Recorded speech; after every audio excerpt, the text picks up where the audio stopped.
Today, the greatest friend to the revolution will fire the shot to end all wars.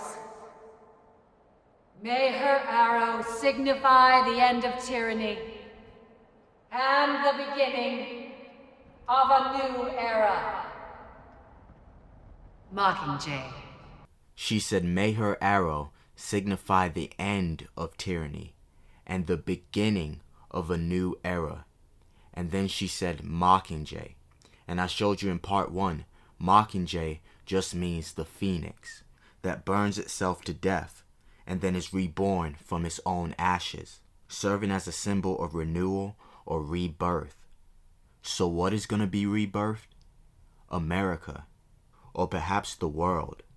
That's why she said, Welcome to the New Panem. welcome to the New Panem, and the New World Order synchronizes, because that's exactly what she's saying. Welcome to the New World Orders, because we're going to have new orders. We're not going to be operating under the old system. There'll be new management, different procedures, and a brand new agenda that will not include the Constitution. Some of y'all already saying, well then that means there's going to be a civil war. No shit. The Hunger Games Catching Fire synchronizes with America will have a civil war in 2025, because that's the next step to getting their new world order. I want everyone who's watching to stop and to think about what a civil war could mean. We almost went extinct once before, and now our numbers are even fewer. Is this really what we want to do? Kill ourselves off? Killing is not the answer. Now look at this, Captain America Civil War. So what's this movie about? A civil war. So what are we going to have? A civil war. You think they just make these movies just for fun? They want to entertain you? That's the reason why they make it? This is a game. And the rules are they have to tell you what they're doing before they do it. There's no rules on how they should tell us. They just have to tell us. Next one, I did Captain America Civil War, directed by Anthony and Joseph Russo, and there will be a civil war in 2025. And again, I got synchronicities. So let's look at what life will look like after the economic collapse and the Civil War. Give me your arm. What is that? Your tracker. She said, what is that? And she said, your tracker. Your tracker and an RFID chip synchronizes, because that should have been her response. What is that? A RFID chip. But instead they said, your tracker. They even did it in the second movie. Your tracker.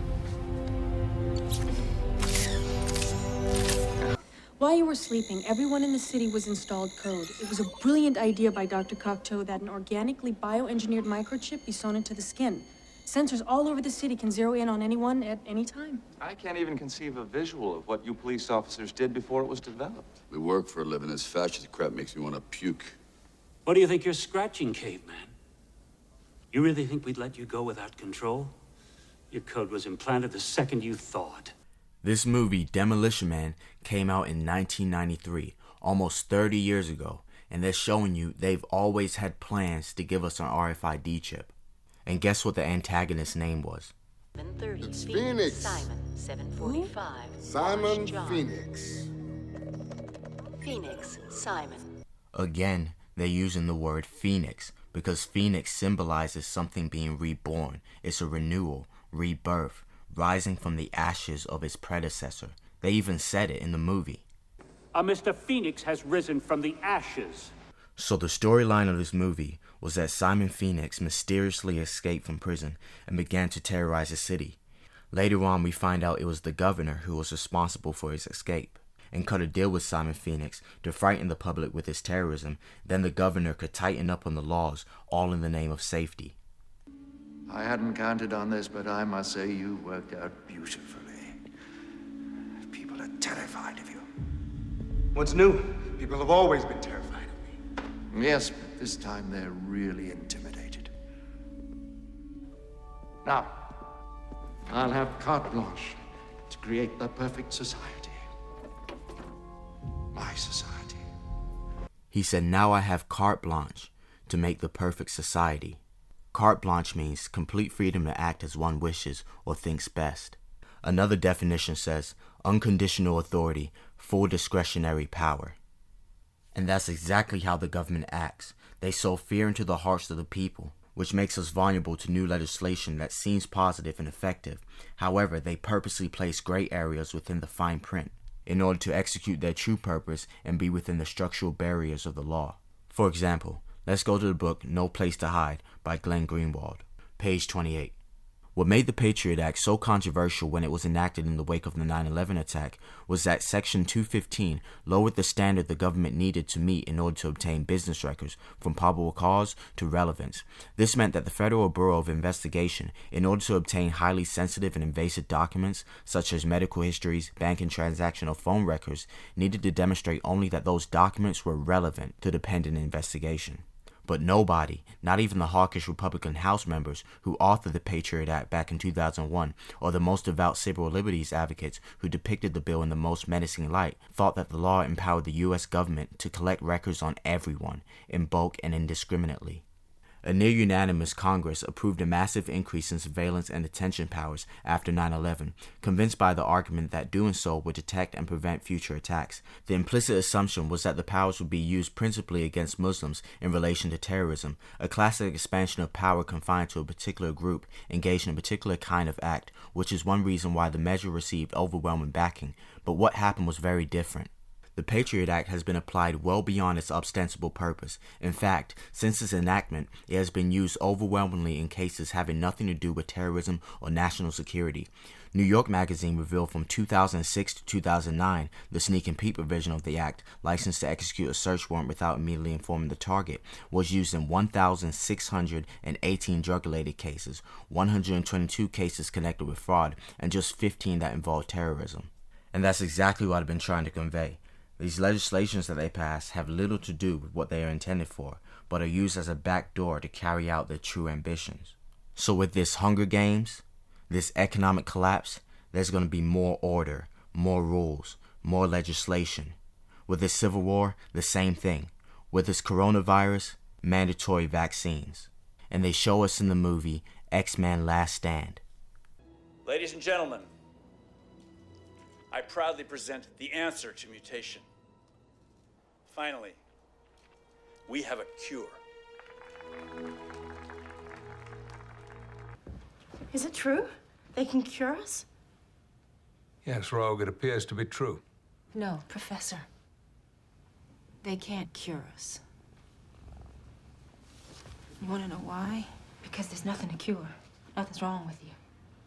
Or any of us, for that matter. And that is the bottom line. There is nothing wrong with us. This coronavirus pandemic is fiction masquerading as fact. Our first red flag came out when we read the World at Risk scenario. Now, there's an organization called the Global Monitoring Preparedness Board. This organization is a part of the World Health Organization, and this board includes Dr. Elias from the Gates Foundation and Anthony Fauci from NIAID. These two individuals, plus the director of the Center for Disease Control in China, come out with a recommendation that says that by September 2020, 2 global pandemic preparedness exercises have to be completed. And one of them has to be done on the release of a respiratory pathogen that then gave rise to an October event, Event 201. On behalf of our partners in the Bill and Melinda Gates Foundation, Event 201 took place 5 months before COVID-19 was declared a pandemic. The participants of the event are some of the same people that are now deeply involved in the real pandemic and profiting from it as well. Event 201 was a scripted, multi-camera, live event that was broadcast globally via the internet. An event of this complexity and magnitude would take months to write, prep, and produce, placing the conception date at least 1 year prior to the actual pandemic. There is no question that there will be a surprise outbreak. Anthony Fauci knew as early as January of 2017 that we would see an outbreak before the end of 2020. Even Bill Gates, a man with no medical training, knew it was coming. If we start now, we can be ready for the next epidemic. Every single thing that you have seen play out in front of your eyes, all of them laid out in their tabletop exercise. Some countries have banned travel from the worst affected areas. The president has made a decision to suspend all travel to the United Kingdom and Ireland. Dis and misinformation circulating over the internet. Across the world, misinformation about the virus is being shared online. A significant demand for N95 masks and gloves are on the rise. The demand for N95 masks to prevent the deadly airborne virus has surged. We could eventually have 52 million treatment courses per year, but it will take many months to get there. We're still many months out from having something that we can really deploy to the public. And 65% of those polled are eager to take the vaccine, even if it's experimental. The new poll finds that 49% of Americans say they would get a COVID-19 vaccine should an effective one be discovered. We are being spoon-fed deception. How could they have possibly known that we were going to have a pandemic and create a simulation that looks identical to what we're going through today? Even in the show Project Runway, they had a guy create an outfit with a mask, and his name was COVID. Hi, COVID. Hello. Will you tell us about your head-to-toe look? When I was designing, I just wanted to play around with pattern and kind of break down the monotony of what otherwise plaid could do. So I just started cutting it up. I wanted to create shapes. I wanted to create volume. What I loved here is the boldness of that print. As soon as she walked out, I thought, oh, she's sick. But like sick in a good way. It's sick. The outfit is sick. Come on, people, this is orchestrated. His name is COVID, and he just so happened to make an outfit with a mask. Probably never been done before in this show. Not only that, this episode came out in 2019, a year before COVID was announced a pandemic. So what is the goal of the invisible government? Mandatory vaccinations. Make no mistake, my brothers. They will draw first blood. They will force their cure upon us. And even in this movie, they mentioned the Phoenix. And as a result, Jean developed a dual personality. What? The conscious Jean, whose powers were always in her control, and the dormant side. A personality that in our sessions came to call itself the Phoenix. Because they're talking about something rising out of the ashes. This country is going to be reborn. And through that rebirth, we will have mandatory vaccines. That cure is meant for all of us. If we want freedom, we must fight for it. And that fight begins now.